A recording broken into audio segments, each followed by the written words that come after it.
তারাবি যদি পড়েন তো 20 রাকাতই পড়েন। কয় রাকাত? 20 রাকাত। কয় রাকাত? 20 রাকাতে শুধু তারাবি আদায় হবে না, আরো 2টা আদায় হয়ে যাবে।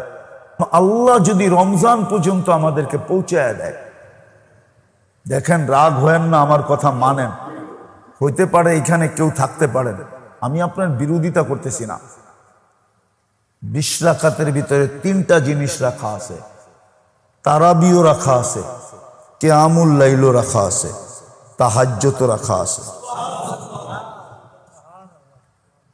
যদি এই 3টা রাখা না থাকতো তাইলে তারাবিতে বেতেন নামাজ বা জামাতে কোনোদিন বৈধ হইতো না।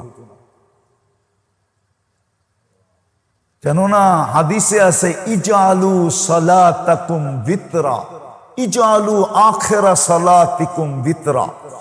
বুখারী শরীফে আল্লাহ রসুল বলছে তোমাদের রাত্রের শেষ নামাজ বেতেরকে বানাও।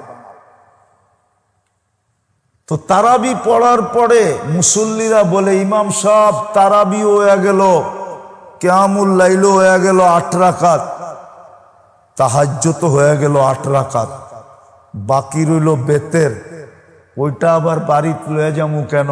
আপনিই পড়ায়া দেন। এই জন্য বেতের পড়ানো বৈধ হয়। এই জন্য তারাবি যদি পড়েন তাহলে 20 রাকাতই পড়েন।